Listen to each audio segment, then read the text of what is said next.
తెలంగాణలో ఈ ఏడాది నైరుతిలో వానలు కుంభవృష్టిగా కురిశాయి. 4 నెలల వ్యవధిలోనే ఏడాది సగటు కన్నా ఎక్కువగా వర్షపాతం నమోదైంది. నైరుతి రుతుపవనాల ద్వారా జూన్ నుంచి సెప్టెంబర్ వరకు సాధారణ వర్షపాతం 740.6 మిల్లీమీటర్లుగా వాతావరణ శాఖ నిర్ణయించింది.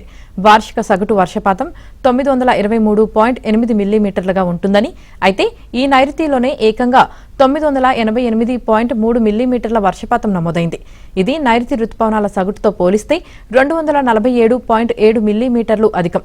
వార్షిక సగటుతో పోలిస్తే 64.5 మిల్లీమీటర్లు అధికంగా నమోదైంది.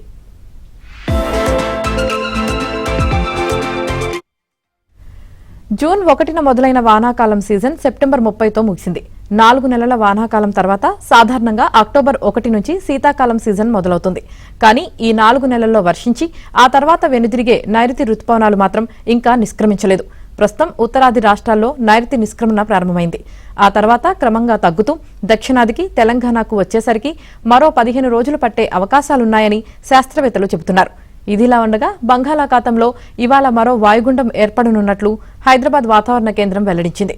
రేపటికి వాయుగుండంగా మారి 3న తీరం దాటే అవకాశముందని పేర్కొంది. రాష్ట్రంలో ఇవాళ రేపు కొన్ని జిల్లాల్లో తేలికపాటి నుంచి మోస్తరు వర్షాలు కురుస్తాయని వెల్లడించింది. ఈ నెల 3, 4, 5 తేదీల్లో కొన్ని జిల్లాల్లో భారీ వర్షాలు కురుస్తాయని పేర్కొంది. దేశంలో 4 నెలల నైరుతి రుతుపవనాల సీజన్లో సాధారణం కంటే 8% అదనంగా వర్షపాతం నమోదైందని భారత వాతావరణ శాఖ తెలిపింది. భారతదేశ సాధారణ వర్షపాతం 868.6 మిల్లీమీటర్లు కాగా 937.2 మిల్లీమీటర్లు వర్షాలు పడ్డాయని ఐఎండీ అధికారులు తెలిపారు.